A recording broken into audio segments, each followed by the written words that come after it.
education, in particular technical education, which is facilitated by maths and science.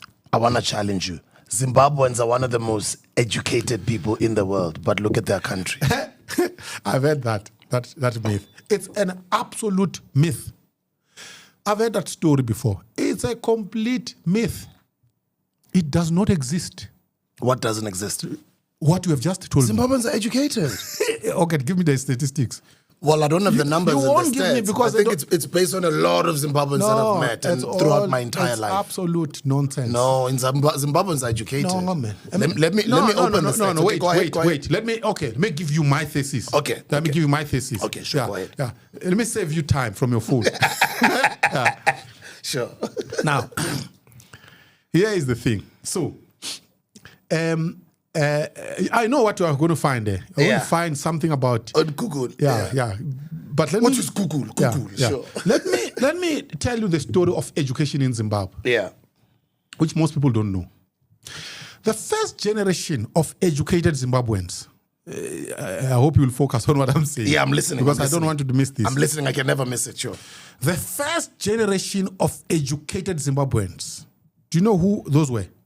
No. Mugabe and Joshua Nkomo. So before Mugabe and Joshua Nkomo, before them, you actually don't find educated Zimbabweans. So you have that small group. I've got a lot of educated Zimbabwean friends that I know all over the world. No. I'm not disputing that you have friends.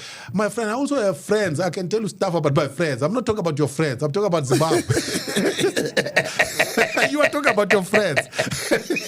But it's people I know. Yeah, of course. Don't mix up your friends with Zimbabwe. Man. Zimbabwe is bigger than your friends. But they're Zimbabweans. Yeah, but let me tell you this, but it's very important. Yeah. The first generation of Zimbabweans to be educated is the generation of Robert Mugabe. Joshua Nkomo. Yeah. They were actually a very small group. That's one. Two, where were they educated? Some of them overseas. That was not true. In South Africa.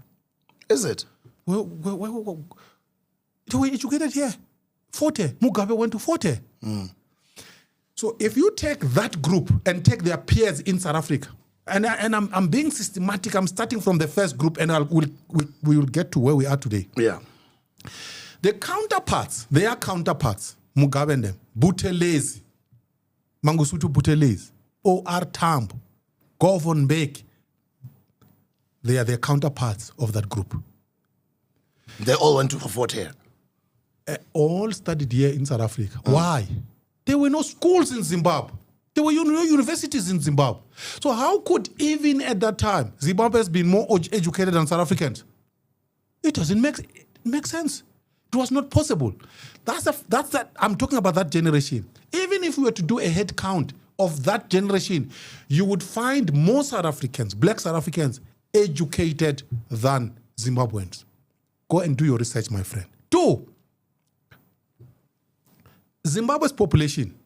If you were to say, you take matric as a benchmark, even today, by the way, take matric as a benchmark of education and say, how many Zimbabweans have an equivalent of matric and how many South Africans have matric, and you work out the proportions, you are going to be terribly surprised. You will not believe what you're going to find. That whole thing about Zimbabweans being more educated, my friend, it's a complete myth. I want anybody to produce the statistics and actually counter my argument the way I've presented it to you. As you go, before you continue, let me go to Google and give you the results, what it's saying. Sure. This is Google. Zimbabwe is widely recognized